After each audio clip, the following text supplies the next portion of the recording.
بسم الله الرحمن الرحیم. سلام خداوند بزرگ مهربان، آرزوی زیردار جوانات تمام عافیت داشته باشین و بدن سایتان مثل همه شما تو با انرژی و با تمام تواناییتان ادامه بدین تا به خاطر کنکور بلندترین نمره و بهترین نمره رسید کنیم. خب جوانان، امروز درباره تعریف توابع گپ میزنم و یک گپی که قبل از اینکه درباره زیر بگویم برای تمام شما دانشجوها میگم که این بحث تنها برای صنف کنکور نیست، یعنی میتونن هر کس از استفاده کنند برای معلومات خود بیافزاید تا بتونه که در مکتب است، چی در دانشگاه است، چی در امتحان کنکور دارن، خوبتر بتونه مسئله تحلیل کنند. نوع تعریف توابع. اول درباره تابع ثابت گپ میزنم. تابع ثابت جوانا چی است؟ نوع تعریفش خوب دقت کنید، متوجه باشید.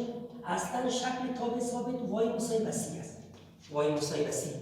وقتی وای مساوی سی گفتم خود وای مساوی سی یک خط افقی است، یا گفتم میتونیم یک خطی است که موازی به محور x است و عمود به محور y است. اگر کنکور سوال مطرح کرد که تا گراف تابع ثابت چه قسم است، بگید موازی به محور x و عمود به محور y یا یک خط افقی. خود جواب چطور نوع تعریف ازش بریم؟ نوع تعریف ازی ما باشه میگیم نوع تعریف تابع ثابت یعنی متحول نداره، x نداره، x یعنی متحول نیست. اینجا جواب وقتی متحول نیست شما میگید که دومین از این یعنی نوع تعریفش دومین کدام تابع وای میشه تمام اعداد حقیقی. اگر در کنکور تمام اعداد دوستا موجود نبود بازم شما میگید یا از منفی به نهایت تا مثبت به نهایت. خب سوالی خودی از خود تابع بود. سوال نمبر 1 من مثلا میگم وای مساوی به دو به توان سی.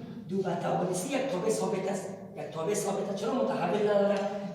پس دومین از این دومینش خوب جوانات دقت کنید. دومین از این میشه تمام اعداد حقیقی یا از منفی به نهایت تا کجا را؟ تا مثبت به نهایت. سوال اول. سوال شماره دوم وای مساوی به اگر دوستان داشتیم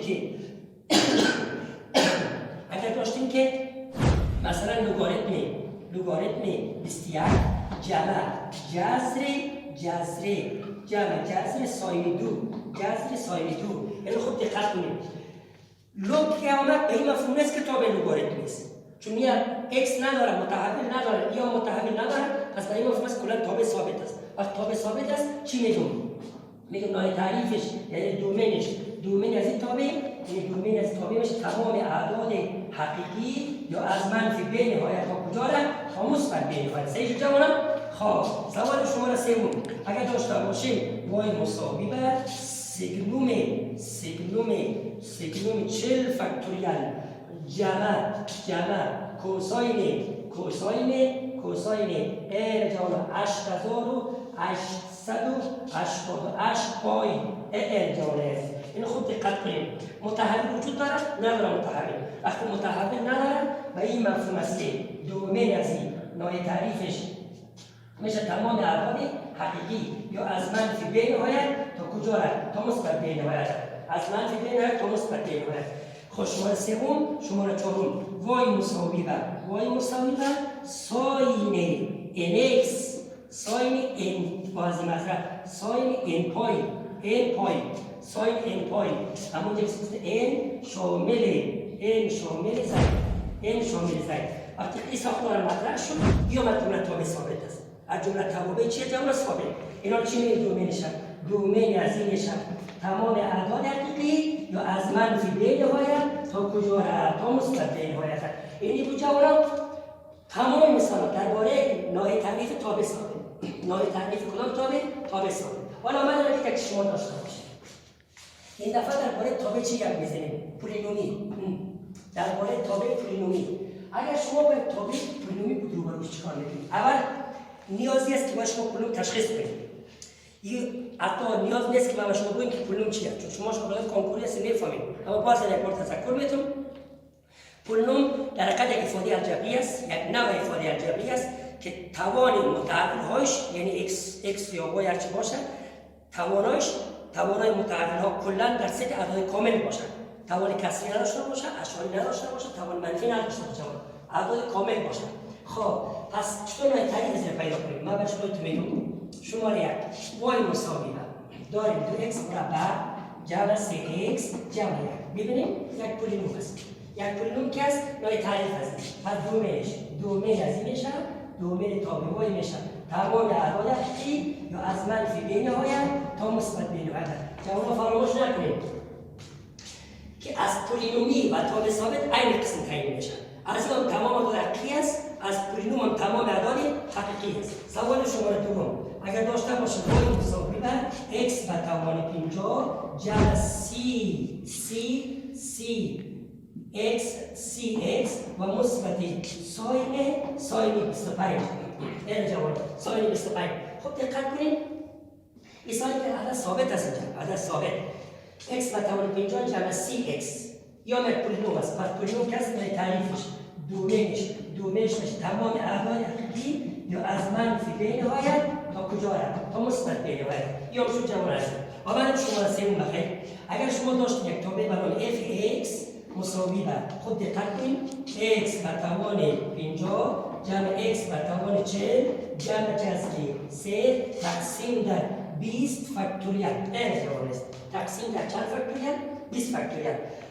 یکم متوجه باشید صورت پولینوم است چون مخرج ثابت است دیگر در ساختار پولینوم تغییر ایجاد کردن نمیتونه. خوب متوجه باشید صورت پولینوم است اگر مخرج ثابت بود در ساختار پولینوم تغییر ایجاد نمیتونه. پس بازم پولینوم است. پولینوم که است دومین تابع f میشه تمام اعداد حقیقی یا از منفی به نهایت تا کجا را جوانم تا مثبت به نهایت. اینی بود نوع تعریف تمام پولینومی. هر زمان ما تابع پولینومی رو برو شدیم نوع تعریف تمام اعداد چی میشه حقیقی میشه.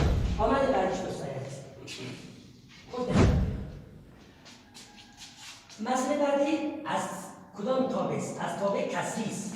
تابع کسری یگانه تابعی که در کنکور شما زیاد مطرح شده همین تابع کسری است. تابع کسری در سوال کنکور شما جواب خیلی زیاد داره. آمدیم مثلا نمبر 1 چطور تعیین کنیم؟ من داشتم میکنیم یک تابع داریم fx این مساوی است به این جواب x مثبت 1 بر x منفی 1.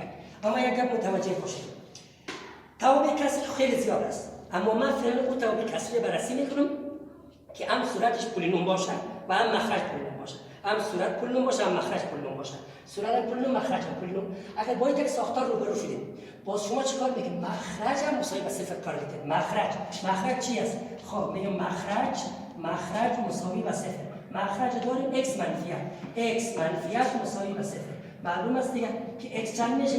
1 x شد 1 او یک چند تا نام داره برای خود. یک قیمتی است که این تابع به یک تعریف نشده. دیگه یک عددی است که تابع در اون قیمت غیر متمادی است. کنکور سوال اگر آورد امی تابع در کدام قیمت غیر متمادی است میگیم در چند طریق. کنکور سوال آورد امی تابع در کدام قیمت تعریف نشده میگیم یک. کنکور سوال آورد کدام قیمت شامل نوع تعریف است تابع نیست میگیم یک. کنکور سوال آورد این تابع در کدام قیمت متصل نیست میگیم در x مساوی به 1. اینا چی میگیم؟ متوجه باشین جوان عزیز میگیم دومین تابع fx مساوی میشه به تمام اعداد حقیقی و جز است او قیمتی که جذر مخرج است و جز از x مساوی به 1 اگر یک قسمی نبود مشتاق میکنیم یا خوب جواب را دقت کنیم لیکن از چند نمیگیره فقط از در بین تمام اعداد که یک نمیگیره. من میگم که از منفی به نهایت تا یک انتها از یک شروع تا مثبت به نهایت. گیر از ما پرسان نکنیم چرا؟ چون من پس مربوط به نامساوات است. نقطه نامساوات رو خوب تکرار کنیم تا یک قسمت ها مشکل پیش نشه. شماره دوم من نشان یک تابع داریم به نام gx یه مساوی است. خوب جواب دقت کنیم 4x مثبت لگاریتم 5 4x مثبت لگاریتم 5 در مخرج میاییم x منفی 90 اینا رو جواب صورت پولینوم مخرج پولینوم چطور تعیین کنیم؟ مستقیم میگیم که x منفی 90 مساوی به 0 90 انتقال میتون x چند شد؟ 90 شد. حالا سوال من شما دارم در کدام قیمت تعریف نشده؟ میگیم در 90. در کدام قیمت متمادی نیست؟ میگیم در 90. کدام قیمت شامل نوع تعریف نیست؟ 90. در کدام قیمت غیر متمادی است؟ x مساوی به 90. در کدام قیمت مجانی به عمودی دارد؟ x مساوی به 90. اینا جوابا سوال چی میگم؟ میگم دومین از این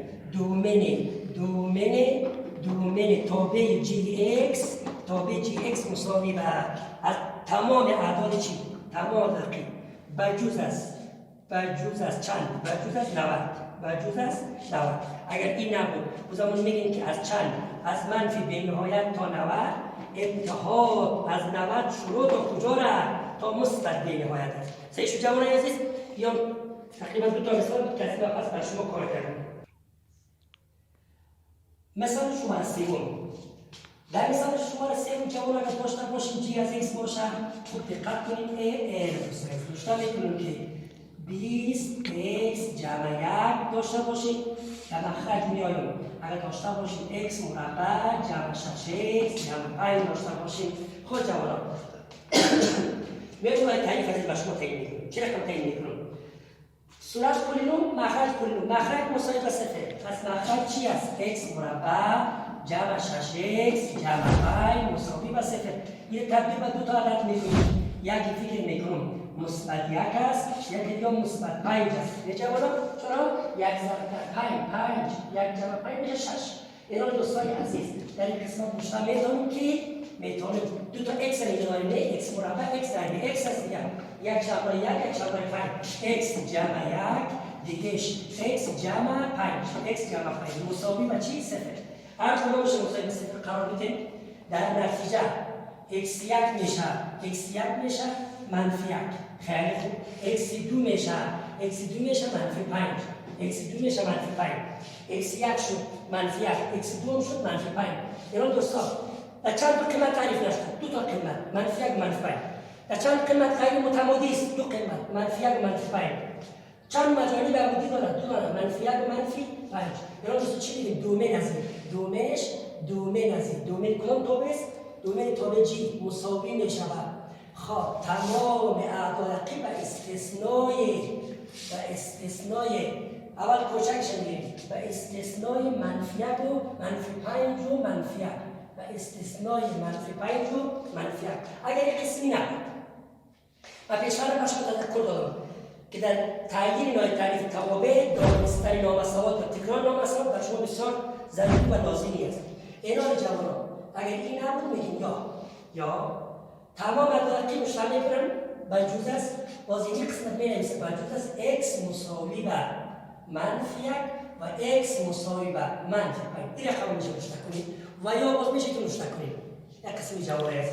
میگیم که از منفی به نهایت خود کدامش است؟ منفی 5 از منفی 1 خود است. از منفی به نهایت تا منفی 5 اتحاد بین منفی 5 و منفی 1 میگیرن. پس از منفی 5 تا منفی 1 اتحاد. خب دیگر چند شروع کنیم؟ از منفی 1 تا مثبت به نهایت. این جواب عزیز صحیح شد. یا مثال شماره چندم میشه؟ شماره سوم. اول بعدی شماره 4. در شماره 4 چی میگیم بر شما؟ خب دقت کنید. سوال بعدی fx مساوی است بر 40x مثبت ساین 9. 40x مثبت ساین 9. در اینجا داریم x مربع منفی 2x منفی 3 داریم. با جواب ببینیم که این سوال شما چون 3 با هم ارتباط دارن دیگر. خیلی مخرج مساوی به صفر. چرا؟ هم صورت پولینوم هم مخرج پولینوم. x مربع منفی 2x منفی 3 مساوی به صفر. اینا رو جواب چند بگیرم؟ معلوم دار است منفی 3 بگیرم همراه مثبت 1. چرا؟ مثبت 1 ضرب منفی 3 میشه منفی 3. منفی 3 رو میدم. مثبت 1 و منفی 3 منفی 2 میشه. و جواب عزیز اینجا 2 تا x هم داریم. x ضرب x. خب یک x هم میگیرم همراه مثبت 1 x مثبت 1 دیگه شه میگیرم همراه x منفی 3. این جواب مساوی به صفر. هر کدوم میشه مساوی به صفر قرار بدم. x1 میشه منفی 1 x2 میشه 3. چون منفی است انتخاب بدم مثبت میشه. در چند قیمت تعریف نشده؟ 2 قیمت. در چند قیمت غیر متمادی است؟ 2 تا قیمت. کدام قیمت ها شامل نوع تعریف نیست؟ منفی 1 و مثبت 3. اینا جواب دومینش. دومین چی میگم؟ میگم دومین کدام تابع f x مساوی بشه تمام اعداد حقیقی و جز است. اول کوچک شدید خودمون رو فراموش نشد. کوچک چند است؟ منفی یک. منفی یک بزرگتر چند است؟ 3 و جز از منفی یک و 3. خب اگر اینی نبود بازمان میگیم یا خود دقت کنید بگیم که از منفی به نهایت خورد چند است؟ منفی 3 منفی 1 از منفی به نهایت تا منفی 1 اگر جوانو بین منفی 1 و 3 را میگیرن. پس اتحاد از منفی 1 تا 3 باز اتحاد. خب از چند شروع از 3 تا کجا را تا مثبت به نهایت؟ از 3 شروع تا مثبت به نهایت. یا اون تعریف ازش جوانو مثال سوم چهارم آمدیم بخیر مثال شماره 5 شماره 5 یک ساخت دیگر برای شما بریم جوانو گوش بگیرید. نشان میکنیم که g از x مساوی بر gx مساوی بر 2x مثبت 1 بر x مربع جمع 9 x مربع جمع 9 یک کم خود از این خود بانیم. هر زمان جذور مخرج موهومی بود. هدف از موهومی چی است؟ که ما زمان x دو را پیدا کنیم عدد با علامه منفی تحت جذر با درجه جفت قرار داشته باشد. هر زمان جذور مخرج موهومی بود او زمان شما چی میگیم؟ نایب تعریف از تمام اعداد حقیقی است. اگر تکرار میکنم هر زمان جذور مخرج موهومی برآمد تمامش موهومی برآمد او زمان میگیم که نایب تعریف از تابع تمام اعداد حقیقی است. خیلی پس میگیم مخرج x مربع جمع 9 مساوی به 0 9 انتقال میدم x مربع مساوی به منفی 9 اطراف جذر میگیرم x مساوی به جذر منفی 9 ببین x مساوی به جذر منفی 9 خب اینجا مثبت منفی آن دیگه داره مثبت منفی جذر منفی 9 اینو شما دقت کنید. درجه جذر چیه؟ جفت داخل چی است؟ منفی. پس جذور چی برآمد؟ موهومی. وقتی جذور موهومی برآمد مستقیم چی میگه نوع تعریف از این یعنی دومین gx تمام اعداد حقیقی یا از منفی به نهایت تا کجا؟ مثبت به نهایت. اگر این کنکور سوال رو با کدام قیمت تعریف نشده میگه با تمام قیمت تعریف شده. هیچ قیمتی نیست که تعریف نشده باشه. و همه قیمت ها تعریف شده. دیگر جواب با کدام قیمت غیر متمادی است؟ این نقطه غیر متمادی نداره و همه قیمت ها تعریف شده. فهمیده شد؟ خب جواب این بود سوال شماره 6 نشان میکنیم g از x مساوی به اگر داشته باشیم شما 40x مثبت جذر 3 بر 2x مربع منفی مثبت 8 2x مربع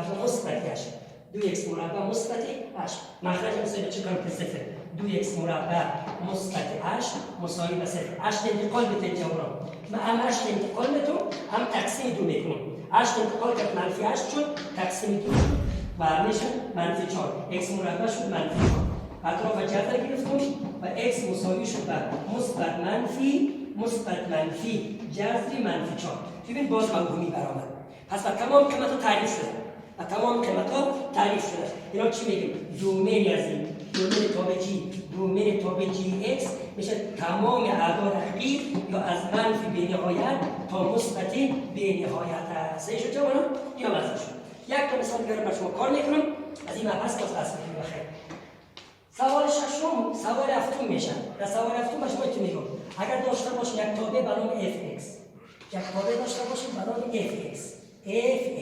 یک تابع داریم به نام fx این مساوی است در x مثبت 1 خیلی خوب در مخرج لن قیمت مطلق x منفی لن قیمت مطلق x منفی ایران جان مخرج میشه چقدر؟ 0 لن قیمت مطلق x منفی 1 مساوی به 0 یک طرف انتقال میده علامش منفی است مثبت میشه.